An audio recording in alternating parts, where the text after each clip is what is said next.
Sa ngalan ng Ama, ng Anak, at ng Espiritu Santo. Amen. Ang pagpapala ng ating Panginoong Hesukristo, ang pag-ibig ng Diyos Ama, at ang pakikipagkaisa ng Espiritu Santo naway sumainyong lahat. At sumainyo rin. Magandang umaga po sa inyong lahat. Ngayon po, ipinapagdiriwan po natin ang dakilang kapistahan ni San Jose, kabiyag na puso na mahal na Birhen Maria. Ilagay po natin ang lahat ng mga intensyon natin ng ating pangangailangan sa presensya ng Panginoon Diyos sa pamamagitan ng intercession ni San Jose. Mga kapatid, aminin natin ang ating mga kasalanan upang tayo'y maging marapat gumanap sa banal na pagdiriwang.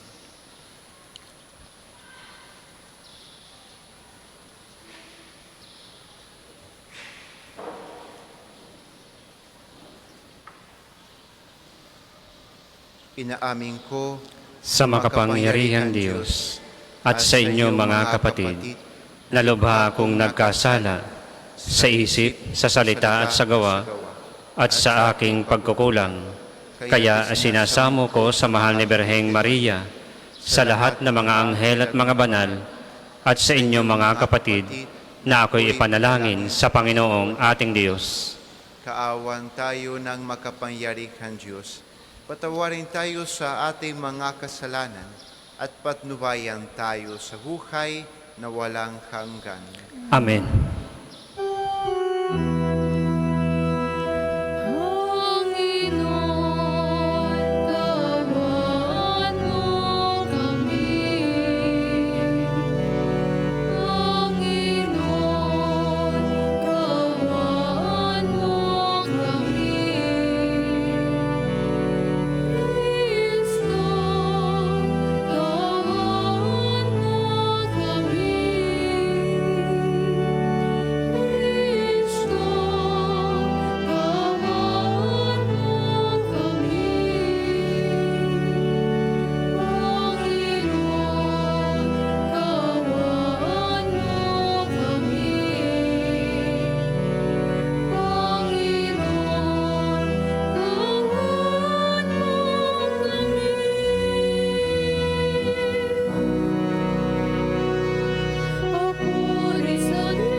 Manalangin tayo.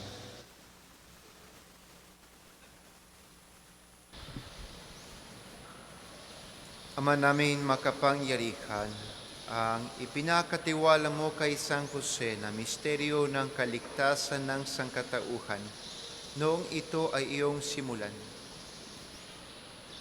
ay lubusin mo ngayon sa pagganap ng iyong sambayanan, pakundangan sa kanya ring panalangin, sa pamamagitan ni Jesucristo, kasama ng Espiritu Santo magpa sa walang hanggan.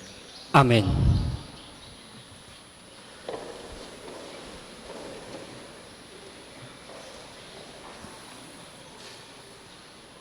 Pagbasa mula sa ikalawang aklat ni Samuel. Noong mga araw na iyon, sinabi ng Panginoon kay Nathan, "Ganito ang sabihin mo kay David, pagkamatay mo, isa sa iyong mga anak ang ipapalit ko sa iyo. Patatatagin ko ang kanyang kaharian. Siya ang magtatayo ng templo para sa akin, at sa kanyang angkan magmumula ang maghahari sa aking bayan magpakailanman. Kikilanlin ko siyang anak at ako na may magiging ama niya. Magiging matatag ang iyong sambahayan. Ang iyong kahari ay hindi mawawaglit sa aking paningin at mananatili ang iyong trono." Ang salita ng Diyos. Salamat sa Diyos. Salamong tugunan, lahi niya'y walang wakas, kailan may hindi lilipas. Lahi niya'y walang wakas, kailan may hindi lilipas. Pag-ibig mo, poon, na di magmamaliw, ang sa tuwi-tuwi na'y aking aawitin. Ang katapatan mo'y laging sasambitin, yaong pag-ibig mo'y walang katapusan. Sintatag ng langit ang iyong katapatan. Lahi niya'y walang wakas, kailan may hindi lilipas. Sabi mo, o poon, ikaw ay may tipan na iyong ginawa kay David, David mong hirang, at iyo ang iyong pangakong iniwan. Isa sa lahi mo'y laging maghahari, ang kaharian mo ay mamamalagi. Lahi niya'y walang wakas, kailan may hindi lilipas. Ako'y tatawaging ama niya't Diyos, tagapagsanggalang niya't manunubos. Ang aking pangako sa Kanya'y iiral at mananatili sa Kanya ang tipan. Lahi niya'y walang wakas, kailan may hindi lilipas.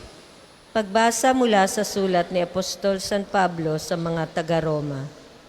Mga kapatid, ipinangako ng Diyos kay Abraham at ang kanyang lahi na mamanahin nila ang sanlibutan, hindi dahil sa pagsunod niya sa kautusan, kundi sa kanyang pananalig sa Diyos, at sa gayon siya'y pinawalang sala. Kanya nga ang pangako ay nababatay sa pananalig upang ito'y maging isang kaloob sa lahi ni Abraham. Hindi lamang sa mga sumusunod sa kautusan, kundi sa lahat ng nananalig sa Diyos. Tulad niya, yamang siya ang ama nating lahat, ganito ang nasusulat. Ginawa kitang ama ng maraming bansa. Ang pangakong ito ay may bisa sa harapan ng Diyos na kanyang pinanaligan, ang Diyos na bumubuhay sa mga patay at lumikha sa lahat ng bagay. Bagamat wala ng pag-asang magkaanak, nanalig pa rin si Abraham na siya'y magiging ama ng maraming bansa, ayon sa sinabi sa kanya, "Kasindami ng bituin ang magiging lahi mo." Kaya't dahil sa kanyang pananalig, siya'y pinawalang sala. Ang salita ng Diyos. Salamat sa Diyos. Magsitayo po lahat.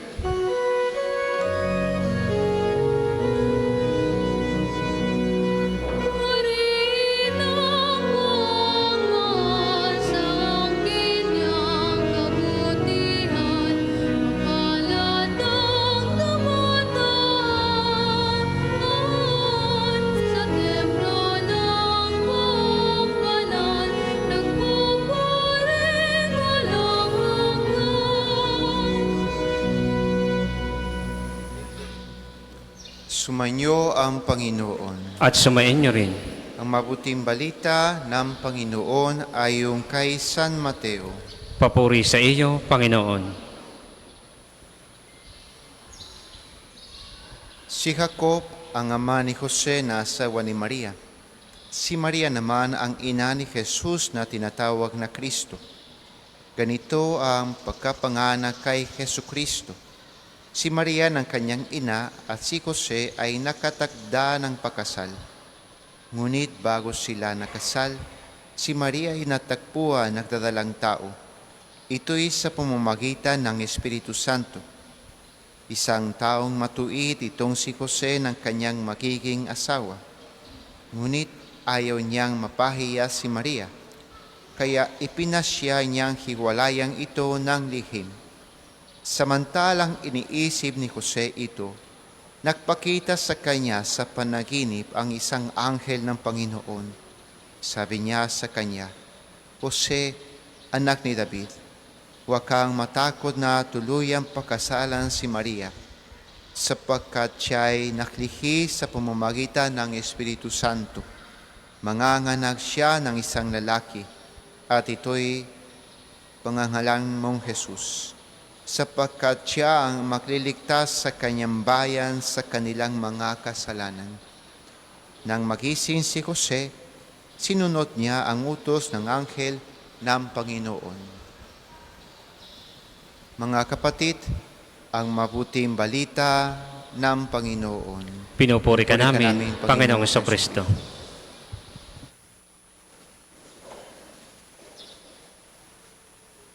Magandang umaga po sa inyong lahat. Sa araw na ito, ipinapagdiriwang po natin ang dakilang kapistahan ni San Jose, asawa ni Maria, ama dito sa lupa ni Jesus, at isang nananalig at nagtitiwala sa ating Panginoon Diyos. Bago ng panahon ng pandemya, nagmimisa ko sa isang kulungan sa Malabon City, alternate lalaki at babae sa pagsisimba. May Sabado na ang mga lalaking pinapayagan magsimba at ibang mga Sabado ang mga babae. Mula sa unang beses, napansin ko na mas marami ang mga lalaki. Hindi lang sa iyong kulungan ng Malabon, kundi sa buong mundo. Mas marami ang mga lalaki may problema, di ba? Napansin ko din sa buhay ng mga tao sa pagbibisita ng mga may sakit, sa mga may sakit, na mas marami ang mga byuda. Ibig sabihin, madalas sa mag-asawa, mas nauna mamatay ang lalaki. Isang beses, nag-congratulate ako sa isang kabataang babae dahil siya ay isa sa mga top 10 sa kanyang school. Bilang pumasok sa aking isip, itanong, ilang sa top 10 ang mga lalaki? Sagot niya, 2 lang. Nandun din ang ibang mga kabataang babae, taga-ibang school, na nasa ministry din. At pareho ang sagot ang tanong ko sa kanila, ilang ang mga lalaki top 10 sa school niyo? Mas marami ang mga babae. At alam po natin dito sa Pilipinas, mas marami ang mga babae na nakapag-graduate sa college at may trabaho, di ba? Minsan mas inasahan ng pamilya ang babae sa kanyang pag-aaral kaysa lalaki. Ngayon, anong gusto kong sabihin sa ganitong kinukwento ko sa inyo? Sinasabi ko ba na mas mababa ang kabutihan, katalinuhan, at lakas ng lalaki kaysa babae? Mas mahina ba ang lalaki? Mas matalino ba ang babae? Hindi. Ang gusto ko po makita natin ang ating pangangailangan ng mabuting halimbawa ni San Jose at ng kanyang panalangin, lalo na sa generation ito, sa ating generation. Kung napansin po natin sa ating mga pagbasa ngayon, ang pangako ng Diyos sa lumang tipan ay sa isang ama. Sa unang pagbasa, nangako ang Diyos kay David. Sabi niya, isa sa mga anak mo magiging hari magpakailanman. Tingnan po natin, ang pangako ng Diyos para sa isang ama. Ngayon, sa ikalawang pagbasa, si Abraham, isang matanda na walang anak, hanggang 70 years old, di ba?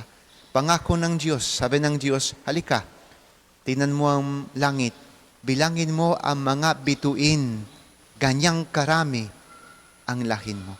At sabi niya, pagpalain ko ang lahat ng mga bansa sa pamamagitan mo bilang isang ama. Tingnan po natin ulit, sa Biblia, yung pangako ng Diyos ay sa isang ama. At ngayon, na pinapagdiriwan po natin si San Jose.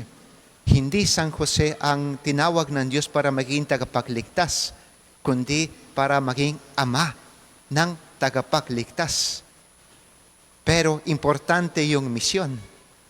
Isang anak magiging hari magpakailanman. Kaya't kailangan nandun si tatay, nandun yung pagmamahal ng ama para yung anak maging mabuting hari. Kailangan din isang ama may pananampalataya, may tiwala sa Diyos. Na isang ama na may pananampalataya, walang imposible sa Diyos. At hindi siya nalungkot, umatras, nawala siya ng pag-asa sa oras ng mga problema, kundi dahil sa kanyang pag-asa, magpatuloy siya ng kanyang buhay. Di ba? Para ang biyaya at pagpapala ng Diyos ay makarating para sa lahat ng mga bansa. Tingnan po natin. At narinig ko isang interview sa isang doktora. Sabi niya, Doktora Erica Comisar. Sabi niya, napakahalaga the physical and emotional presence ng ina at ng ama para sa anak, lalo na sa edad 0 to 3 years old. At after that, 9 to 25, when they are teenagers.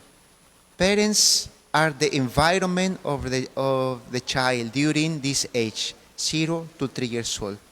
At sabi niya, ang pagkaruga ni nanay ay nakakatulong sa sanggol to regulate their emotions, fear, stress, and sadness. Habang ang presensya ng ama nakakatulong to regulate ang excitement and aggression. Ang mga bata na hindi nakaranas ng physical and emotional presence ng isang ama ay maaari may problema sa pag-regulate ng kanilang aggression. Maaari magiging impulsive.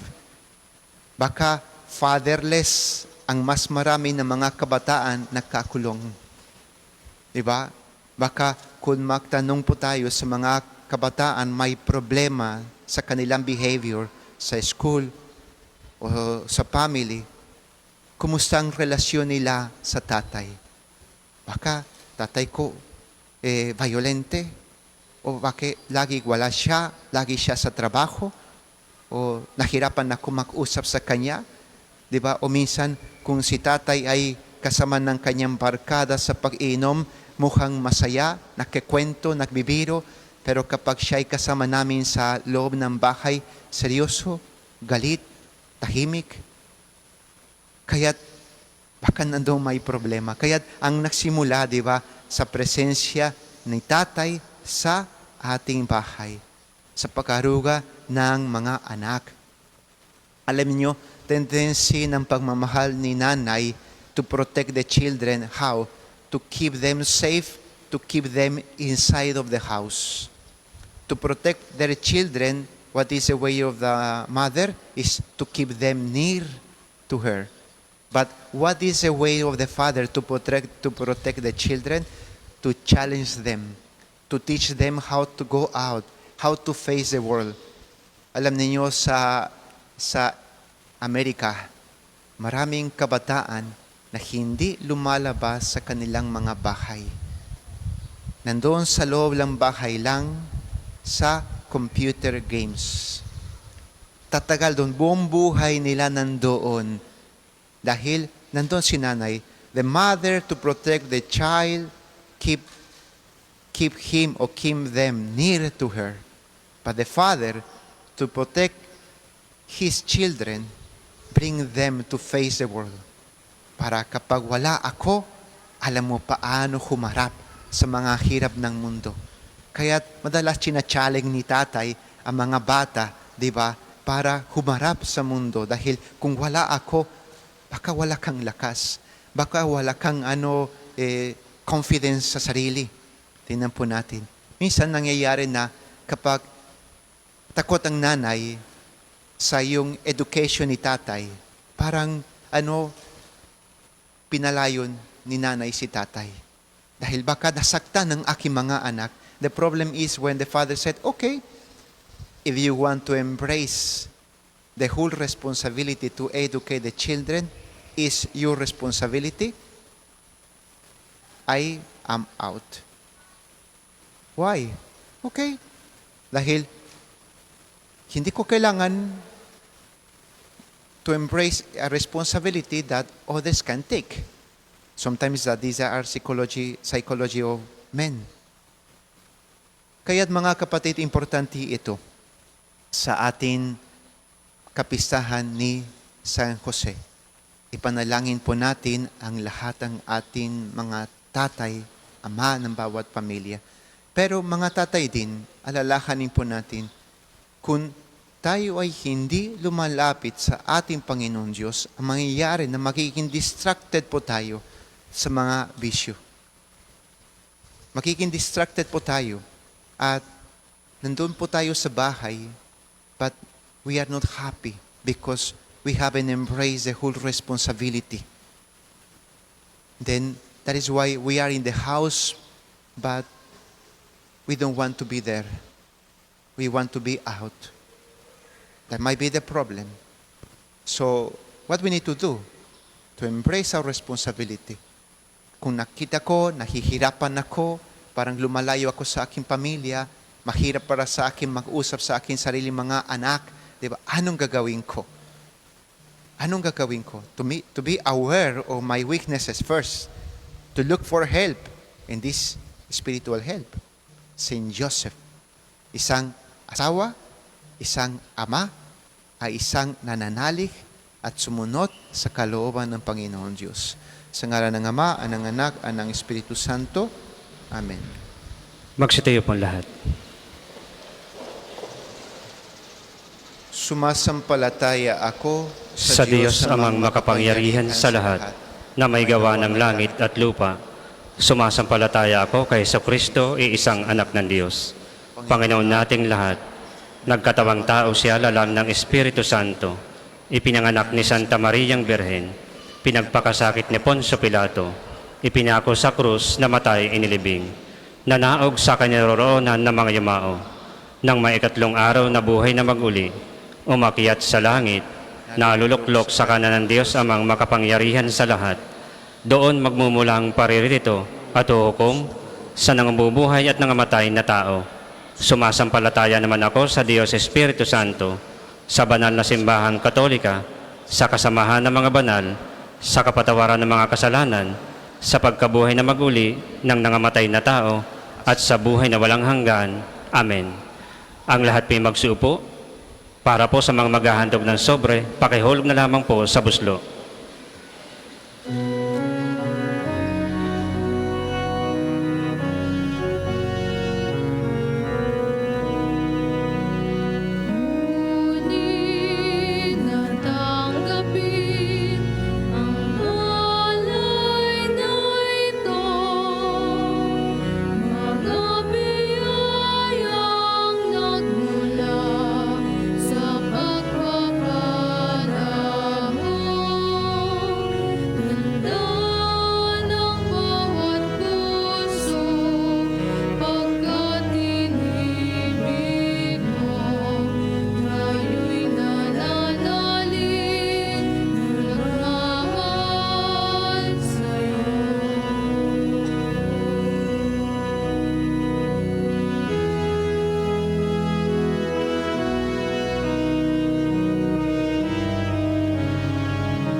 Magsitayo po lahat. Manalangin kayo mga kapatid upang ang paghahay natin ay kaludan ng Diyos sa mga makapangyarihan. Tanggapin nawa ng Panginoon itong paghahain sa iyong mga kamay, sa kapurihan niya at karangalan sa ating kapakinabangan at sa buong sambayanan niyang banal. Ama namin lumikha, ang maasahang paglilingkod ni San Jose sa iyong anak na isinilang na mahal na Birhen Maria ay siya rin nawang maganap sa amin pagkakain na loobin mong magawa namin na may malinis na puso sa pamamagitan ni Jesucristo kasama ng Espiritu Santo magpasawalang hanggan. Amen. Sumanyo ang Panginoon. At sumain niyo rin. Itaas sa Diyos ang inyong puso at diwa. Itinaas na namin sa Panginoon. Pasalamatan natin ang Panginoon ating Diyos. Marapat na siya ay pasalamatan. Ama namin makapangyarihan, tunay ngan marapat na ikaw ay aming pasalamatan. Ngayon, kapistahan ni San Jose, niloob mong magpakasal kay Maria ang Birhen Mahal, si San Jose maasahan sa pananagutan upang may amang lumingap sa angkan kinabibilangan ng iyong anak. Sa kapangyarihan ng Espiritong Banal, isinilang ni Maria ang anak mong minamahal, at para sa kanila si San Jose ay nahanabuhay. Kaya kaysa ng mga anghel na nagsisiawin ng papuri sa iyo, na walang humpay sa kalangitan, kami nagbubunyi sa iyong kadakilaan.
Ama namin banal, ikaw ang bukal ng tanang kabanalan. Kaya't sa pamamagitan ng iyong Espiritu, gawin mong banal ang kaloob na ito upang para sa amin maging katawan na dugo ng aming Panginoong Jesucristo.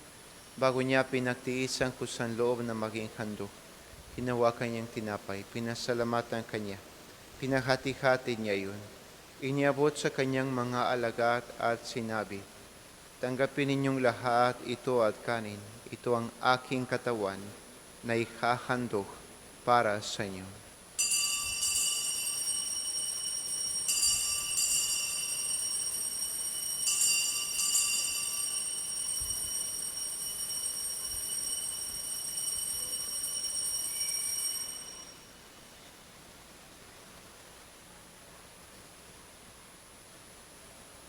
Gayon din naman, noon matapos ang hapunan, hinawakan niyang kalis, muli kanyang pinasalamatan.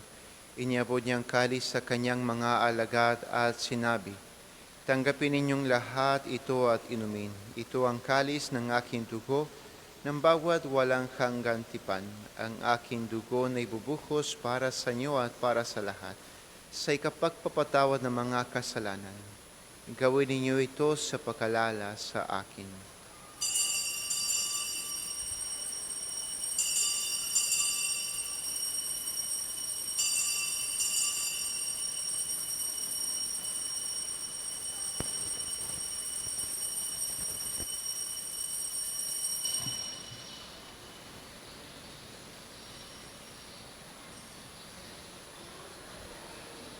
Ipagbunyi natin ang misteryo ng pananampalataya. Si Kristo'y namatay, si Kristo ay nabuhay, si Kristo'y babalik sa wakas ng panahon. Ama, ginagawa namin ngayon ang pagkalala sa pagkamatay at muling pagkabuhay ng iyong anak. Kaya't iniaalay namin sa iyo ang tinapay na nagbibigay buhay at ang kalis na kakaloob ng kaligtasan. Kami nagpapasalamat dahil kami iyon minarapat. na tumayo sa harap mo para maklingkod sa iyo. Isinasamo namin kaming magsusalo-salo sa katawan na dugo ni Kristo ay mabuklok sa pagkakaisa sa pamamagitan ng Espiritu Santo. Ama, lingapin mo ay iyong simbahan, laganap sa buong daigdig. Puspusin mo kami sa pag-ibig. Kaysa ni Francisco na aming Papa, ani Gilbert ng aming Obispo, ananta ng kaparian. Alalahanin mo rin ang mga kapatid namin na himlay na may pag-asang sila'y muling mabubuhay. Gayon ding ang lahat ng mga pumanaw. Kaawan mo sila at patuloyin sa iyong kaliwanagan. Kaawan mo at pagindapating kaming lahat na makasalo sa iyong buhay na walang wakas. Kaysa na mahal na Birhen Maria na ina ng Diyos, ni San Jose ng kanyang kalinisan-linisan esposo, kaysa ng mga apostol ang lahat ng mga banal na namuhay dito sa daigdig na ang kalugot-lugos sa iyo. May pagdiwa nawa namin ang pagpupuri sa ikirarangal mo sa pamamagitan na iyong anak na aming Panginoong Jesucristo.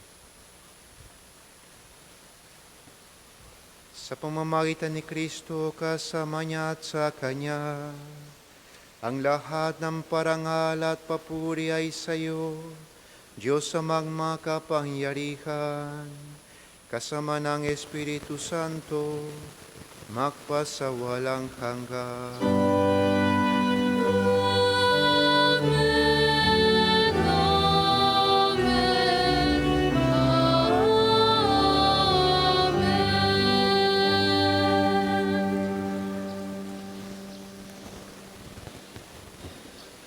Sa tagubili ng mga nakakagaling na utos at turo ni Jesus na Panginoon natin na Diyos, ipahayag natin ng lakas loob. Ama namin, sumasalangit ka, sambahin ang ngalan mo. Mapasa amin ang kaharian mo.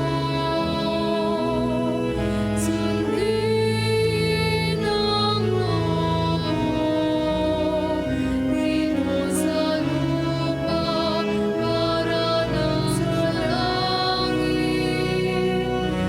Bigyan mo kami ngayon ng aming kakanin sa araw-araw. At patawarin mo kami sa aming pangasala para na magpapatawad namin sa nagkakasala sa amin. At huwag mo kaming ipahintulot sa pagsasiyang kami sa ng masama. Hinhilin namin kami diya sa lahat ng masama, pagkalooban ng kapayapaan araw-araw, iligtas sa kasalanan at ilayo sa lahat ng kapahamakan, samantalang amin pinananabikan ang dakilang araw ng pagpapahayag ng tagapagligtas namin si Jesucristo. Sapagkat iyo ang kaharian at ang kapangyarihan at ang kapurihan magpakailanman. Amen.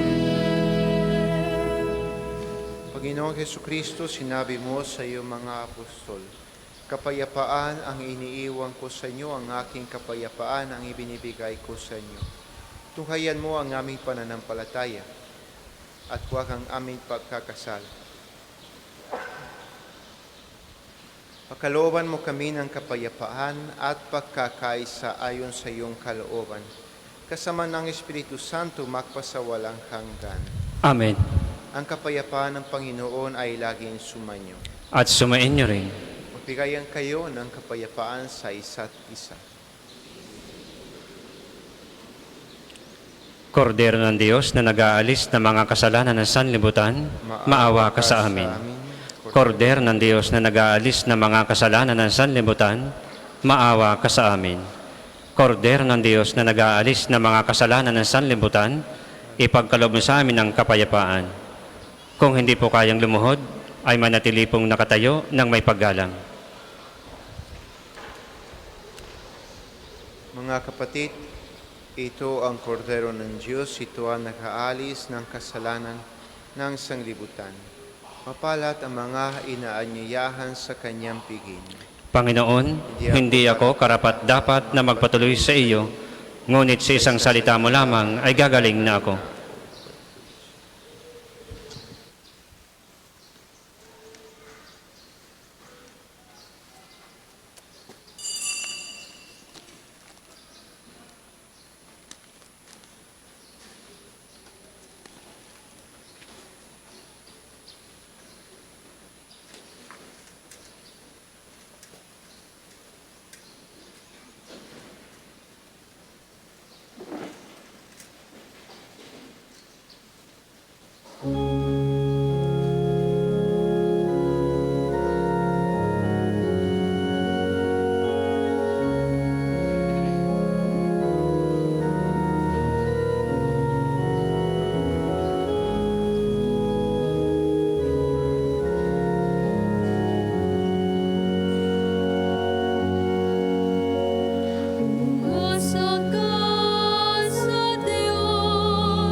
Ang isa sa gwapong second collection ay ginagamit para sa patuloy na pagpapaunlad ng parokya at pambansang dambana ni Santo Padre Pio at para sa mga pangangailangan ng matatanda at may sakit na mga pari ng Archdiocese ng Lipa.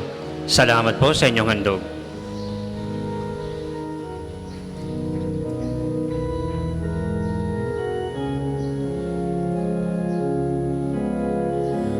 Magsakay sa Diyos ng mabuting gawin at manahan kang ligtas sa lupain. Sa Diyos mo hanapin ang kaligayahan at pangarap mo'y makakamtan.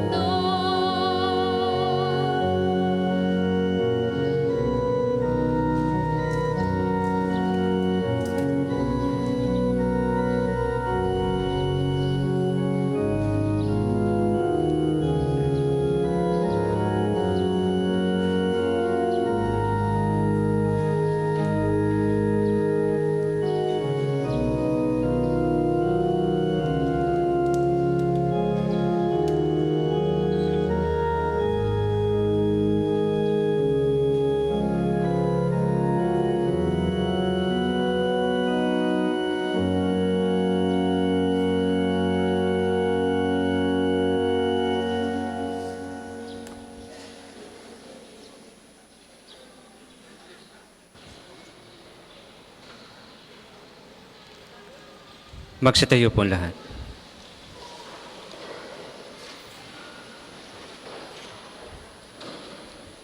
Manalangin tayo. Ama namin mapagmahal, ang iyong angkang nagkakalak sa dakilang kapistahan ni San Jose at iyong pinapakinabang sa banal na pagkain sa iyong hapak ay lingapin mong lagi at panatilihin mong tumanggap ng iyong kaloob sa pamamagitan ni Jesucristo kasama ng Espiritu Santo magpasawalang hanggan. Amen. Panalangin ng pagtitiwala kay Santo Padre Pio. Padre Pio, taga Pietrelcina, mongheng banal, pintakasing santo ng milenyong kasalukuyan, gabay namin sa pagtahak sa landasing makalangit, takbuhan sa pangangailangan, huwaran ng pagtitiis. Sa iyo namin inilalapit aming mga kagipitan, sa iyo po ibinibilin kalusugan at kabuhayan. Bangkitin ng tahimik ang mga personal na kahilingan.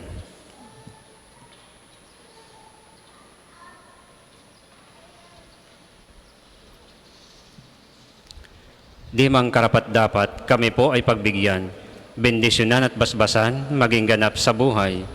Lumayo nawa kami, umiiwas sa kasalanan, lumapit lagi sa Diyos, maging matatag at matibay.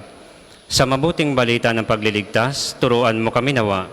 Sa tuwin ay makinig, magnilay at sumampalataya. Amin pong pakiusap itong mga kahilingan. Puso ay nagsisisi, nagtitikang taimtiman. Di na muling magkasala, sunod lagi sa Diyos Amang, kaisa ng Espiritu at ni Jesus na tagapamagitan. Amen. Panalangin para sa pagkakamit ng indulhensya plenarya ngayong taon ng Jubileo. Sumasampalataya ako sa Diyos Amang makapangyarihan sa lahat na may gawa ng langit at lupa. Sumasampalataya ako kay Jesucristo, isang anak ng Diyos, Panginoon nating lahat. Nagkatawang tao siya lalang ng Espiritu Santo, ipinanganak ni Santa Mariang Birhen, pinagpakasakit ni Poncio Pilato, ipinako sa krus, namatay, inilibing. Nanaog sa kiniroroonan ng mga yumao. Nang may ikatlong araw na buhay na maguli, umakyat sa langit, naluluklok sa kanan ng Diyos Amang makapangyarihan sa lahat. Doon magmumulang paririto at huhukom sa nangabubuhay at nangamatay na tao.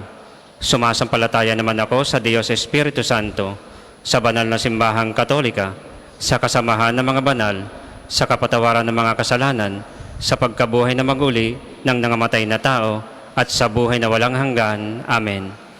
Ama namin, sumasalangit ka, sambahin ang ngalan mo, mapasa amin ang kaharian mo, sundin ang loob mo dito sa lupa para nang sa langit.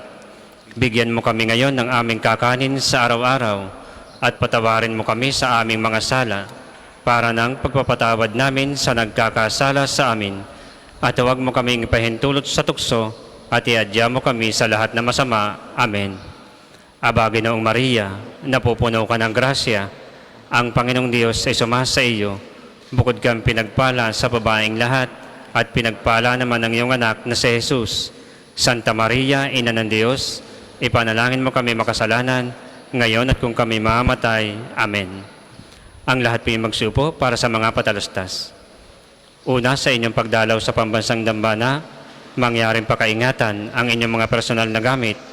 Hangad namin ang isang matiwasay at maayos na pagbisita sa National Shrine. Ikalawa, sa darating na March 2023 ay araw ng pagpapagaling ng Panginoon sa pamamagitan ni Santo Padre Pio. Ang mga oras ng healing mass at healing liturgy na may paggagawad ng langis ay sa ika-9 ng umaga at ika-6 ng gabi. Kayo at ang inyong mga may sakit ay inaanyayahan. Kaugnay po nito, mula ika-8 ng umaga hanggang ika-3 ng hapon, malugod naming ipinagkakaloob sa inyo ang iba pang mga gawain ng pagpapagaling, tulad ng spiritual counseling or direction, medical assistance, legal counseling, psychological support, marital counseling at feeding program. Layunin nating magkaroon ng pangkalahatang kagalingan, lalo't higit ang mga kapatid nating mahihirap at kapuspalad. Sa mga lubos na nangangailangan ng pagkonsulta, kayo po ay makapag-ugnayan na agad sa ating opisina para sa pagpapalista at reservation. Ang susunod pong misa ay sa ganap na ika-12 ng tanghali. Maraming salamat po at mangyaring panatilihin natin ng kalinisan, katahimikan at diwa ng pananalangin sa loob at labas ng ating mga simbahan. Magsitayo na po ang lahat para sa pagbabasbas ng religious articles.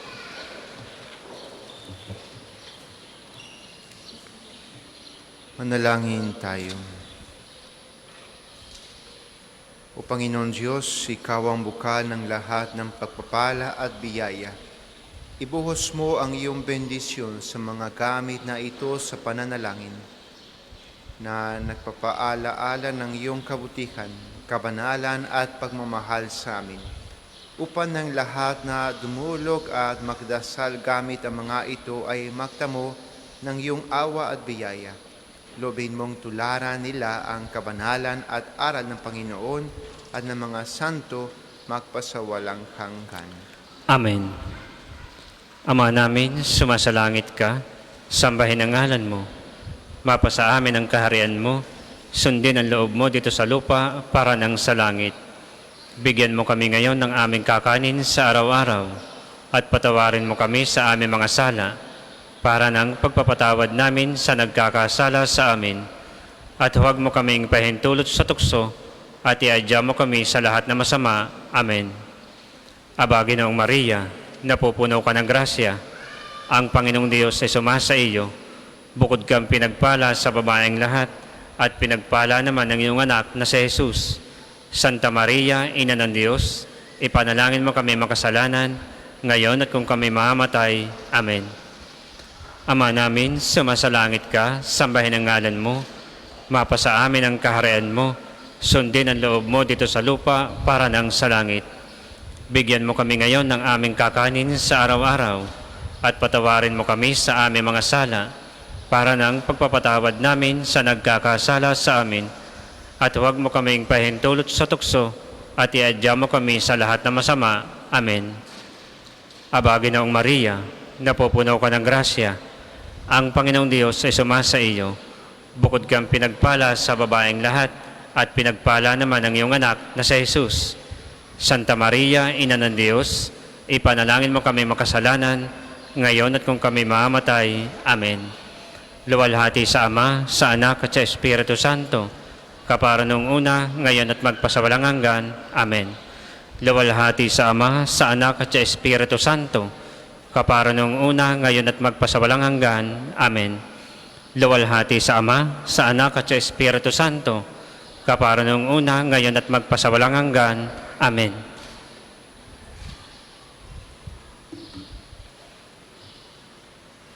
Sumainyo ang Panginoon. At sumayin niyo rin. Pagpalain kayo ng makapangyarihan Diyos, Ama at Anak at Espiritu Santo. Amen. Tapos na ang ating banal na misa, Humayo kayo mapayapa. Salamat sa Diyos.